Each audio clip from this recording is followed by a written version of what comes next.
अस्सलामुअलैकुम वरहमतुल्लाहि वबरकातुहू। मैं हूं असगरनाज और आप देख रहे हैं असगरनाज यूट्यूब चैनल।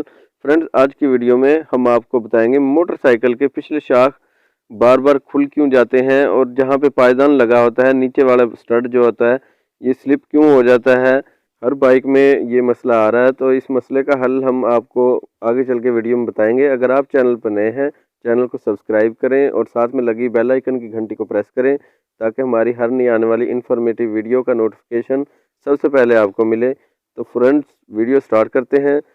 फ्रेंड्स, ये जो पिछले शाख का बोल्ट है ये स्लिप इसलिए होता है कि इसके साथ हम पायदान लगा देते हैं। पायदान लगाने के बाद चूड़ी बहुत कम पड़ जाती है और नट का टाइट करते वक्त ये चूड़ी स्लिप हो जाती है। बहुत सी मोटरसाइकिलों का शाक पंप का नीचे वाला हिस्सा जो जहाँ पे बुश लगा होता है ये टूट जाता है। शाक पंप का नीचे वाला हिस्सा जहाँ पे बुश लगा होता है ये क्यों टूटता है और इसे हम ठीक करने का तरीका बताएंगे। तरीका बहुत आसान है, इसे बहुत आसानी से ठीक किया जा सकता है और इस मसले का बेहतरीन हल हम आपको बताएंगे।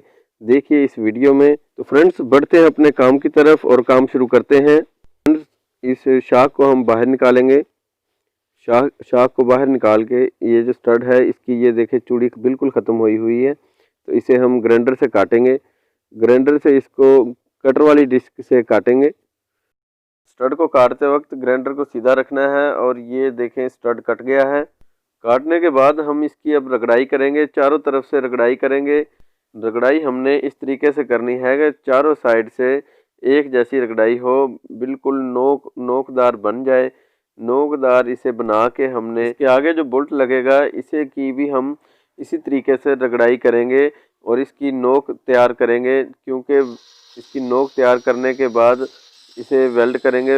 वेल्ड करने में जो इसकी मजबूती होगी ये इसकी नोक से होगी, क्योंकि नोक के साथ नोक मिला के इसको वेल्ड रॉड से भरा जाएगा और इसे मजबूत किया जाएगा।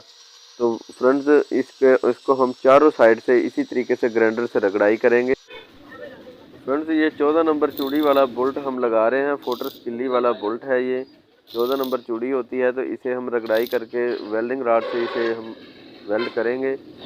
वेल्ड जो हमने करना है इसे झाड़ के करा जो हटा के हमने वेल्ड करना है, मजबूती से वेल्ड करना है और चारों साइड से इसे वेल्ड करना है। वेल्ड करने में जो हम रॉड इस्तेमाल कर रहे हैं ये इलेक्ट्रिक रॉड है, 12 नंबर रॉड है। वेल्ड करते वक्त एहतियात से वेल्ड करना है। ध्यान रहे कि बोल्ट जो वेल्ड किया जा रहा है ये टेढ़ा वेल्ड ना हो, सीधा वेल्ड हो। अगर टेढ़ा वेल्ड होगा तो शाक का लोहे वाला बुश अंदर दाखिल नहीं होगा।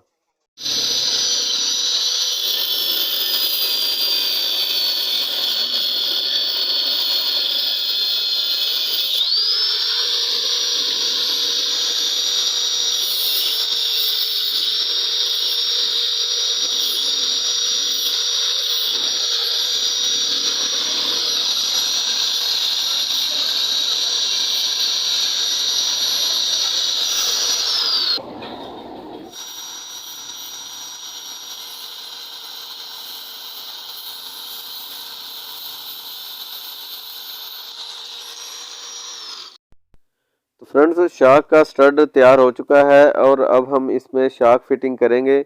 शाक चिमटा उठा के थोड़ा सा फिट करना पड़ेगा, बुश टाइट होता है। तो ये फिटिंग हो चुका है।